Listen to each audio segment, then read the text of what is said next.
everyone. We are Group 5 and our presentation is going to be about Indochina Peninsula. So some whereabouts of the region. It is located in Southeast Asia. It is south of China and east of the Indian subcontinent. It is also bordered to the Indian Ocean to the west and the Pacific Ocean to the east. Some countries that are within the Indochina Peninsula are Thailand, Cambodia, Myanmar, Vietnam, and Laos. The population consists of over 257 million people with all the countries combined. The region accounts for 46% of the total area of the Southeast Asia, with a total area of about 2 million square kilometers. Now, some nations and major capitals. The first nation is Cambodia, and its major capital is Phnom Penh, and it is the land of plains, and it also consists of great rivers and river trade routes linking to China to India. The second nation is Laos, and its capital is Vientiane. It relies heavily on rivers for transportation. The third nation is Myanmar, and its capital is Nay Pyidaw, and it's located in the western portions of mainland Asia. And the fourth nation is Thailand, and its capital is Bangkok. It's located on the delta of Chao Phraya River. The final nation is Vietnam, and its capital is Hanoi, and it is the industrial and agricultural center. Now I'm going to be talking about major landform places, rivers, and lakes, and the climate properties of the region. Some major mountain ranges are the Tenasserim Range, and it is in the western portion and forms a natural divide between Thailand and Myanmar. And the second mountain range is Annamite Range. It's in the eastern portion of the Indochina Peninsula, and it forms a natural divide between Vietnam and Laos and Cambodia as well. Some major rivers are the Mekong River. It flows through Laos, Thailand, and Cambodia. It is vital for transportation, agriculture, and fishing in Laos. The second river is the Irrawaddy River. It is important for the Myanmar's agriculture.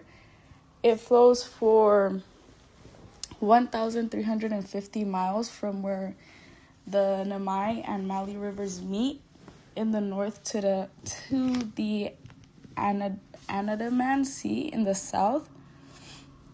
The final river is the Red River, which flows through northern Vietnam, forming an important delta region near Hanoi that is vital for agriculture and culture.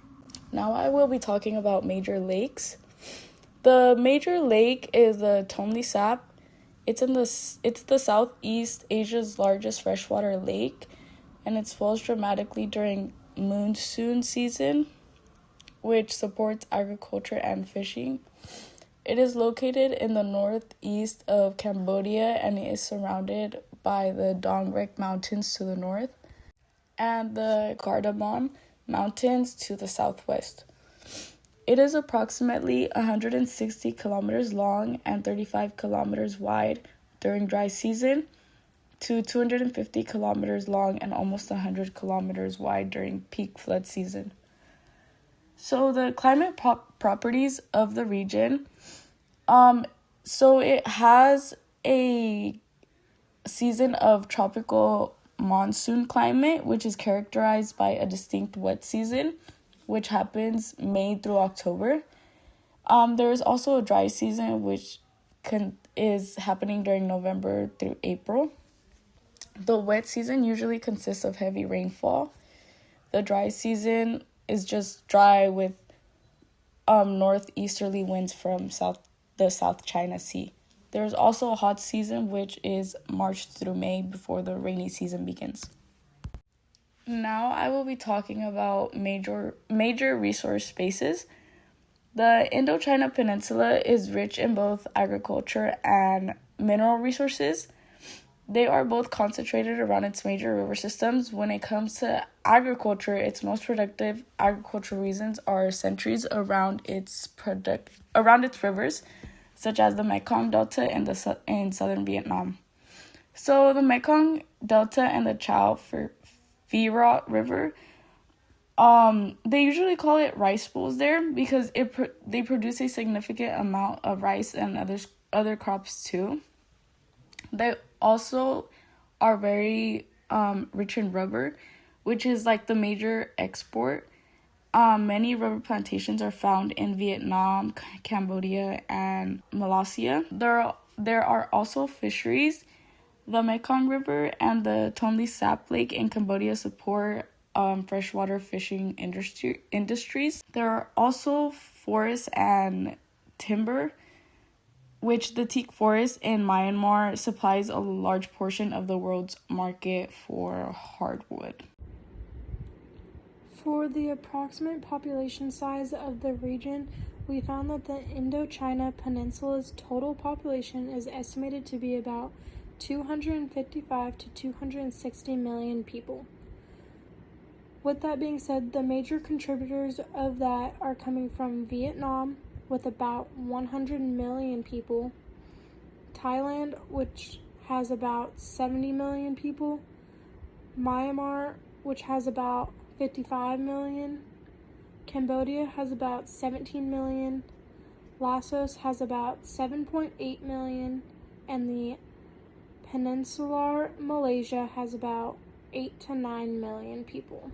The next slide is the most populated nations and major cities. Vietnam is the most populated country on the Indochina Peninsula, having around 1 million people.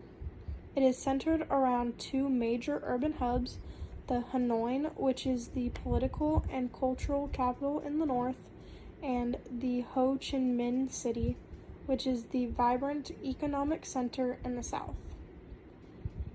It was also found that the other largest countries in the Indochina Peninsula are Thailand and Myanmar. The major cities that we found were the Ho Chi Minh City, also known as the Saigon, which is Vietnam's largest urban center and economic hub, as well as Bangkok, which is the capital of Thailand, the Hanoi, which is the capital of Vietnam, the Yangon, which is the former capital and the largest city of Myanmar, the Phnom Penh, which is the capital of Cambodia, and the Vientiane, which is the capital of Laos. For the major civilizations and histories, I was able to find a couple different civilizations that were extremely important to the area. The Khmer Empire, which was around during the 9th to 15th centuries and centered in modern Cambodia. They were able to build the Angkor Wat and ruled much of the mainland. As well as that, we found the Dai Viet and the Vietnam kingdoms.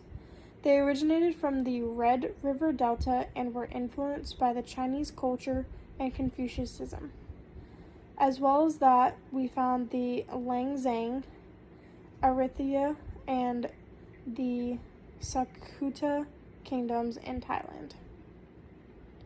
While researching this topic, I also found the two major histories that were extremely important to the Indochina Peninsula area. The colonial era, which was when France ruled over Vietnam, Laos, and Cambodia, as well as when Thailand remained independent and when the Myanmar was under the British rule. As well as that, there was also the post-World War II era, which during this time, the region saw wars and independent movements, especially the Vietnam War, which happened from 1955 to 1975. And that had a heavy influence on the regional politics and developments. While researching, we found the major languages and religions. The major languages were Vietnamese, Thai or Lao, Khmer, Burmese, as well as English and French being the secondary languages in some areas due to the colonization.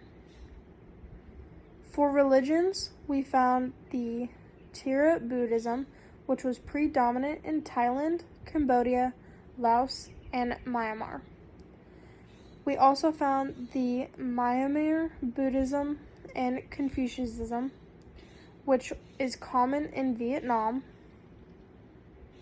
Islam, which was found in southern Thailand and Malaysia, as well as Christianity and Anisimi, which were present in the Hill, Thais, Tris, and ethnic minorities. Hello, I'm Mohamad. I'm going to be talking about culture, social customs, folklore, music, and more. There are many different cultures in the Indochina Peninsula. The cultures are primarily of influence from India, Indian, Chinese, and other civilizations. Indian influence mainly seen in Theravada, Buddhism, Hindu mythology, temple architecture, and classical dance from forms, especially in Cambodia and Thailand. While Chinese influence is prominent in Vietnam through Confucianism, values, ancestor worship, and Mahayan Buddhism, with other cultural beliefs like animism, spirit worship, and tribal customs persist in Laos, Myanmar, and the Highland areas. Social customs, folklore, and music. There are many social customs that derive in the Indochina Peninsula. Things that they have in common are some sort of greeting gesture and respect for their elders. Nearly all of them have some sort of festival celebration. Vietnam has ancestor veneration, communal rice meals, Tet, Lunar New Year celebrations. Laos has the Basi ceremony, spiritual blessing, and a water festival, Pi Mai. Cambodia has the Aspera dance rituals, Buddhist merit making, Khmer New Year, and hierarchical greetings, Samphia. Thailand has the Way greeting gesture, as you see on the top right, Songkran Water Festival, monarchy events, and temple etiquette. Myanmar has a Nat spirit worship, Thangka face paste, Longi dress, and the Thing Yen festival. Malaysia has many different customs from all around, but mainly practices Islamic traditions such as going out for Friday prayer and Eid. When it comes to music, they all share common traditions using gong circles, xylophones, drums, and flutes, reflecting Indian and Southeast Asian ritual roots. Their music is tied to religion, festivals, and storytelling, not just entertainment. Political structure, organizations, and issues. The Indochina Peninsula has an extremely diverse and sophisticated political structure. For example, Vietnam and Laos have one-party socialist republic, which is huge to some, a huge problem to some. While Cambodia, Thailand, and Malaysia retain a monarch system that each have their own respective problems, such as Cambodia's elections are criticized for lack of fairness, and Thailand and also Myanmar have escalated between democracy and military rule. While Malaysia has a problem with balancing Malay Muslim majority with Chinese and Indian minorities in government. One thing they do have in common is the ASEAN, Association of Southeast Asian Nations. All 6 countries are members promoting economic and political cooperation. In the end, they all share challenges of authoritarianism, ethnic diversity, and external geopolitical pressures. Economic organization, level of development, and economic developmental issues. The Indochina Peninsula has 2 major organizations, the Association of Southeast Asian Nations, ASEAN, and China Indochina Peninsula Economic Corridor, which is a CICPEC. ASEAN promotes trade, investment, liberalization, and regional integration, while CICPEC links Vietnam, Laos, Cambodia, Thailand, Myanmar, and Malaysia with southern China through railroad and energy projects. When it comes to sectoral economies, they each share their own things. Laos, Cambodia, and Myanmar have a great agriculture, so rice, rubber, and fisheries, but are also the poorest countries in the Indochina Peninsula, facing deforestation and climate change vulnerability.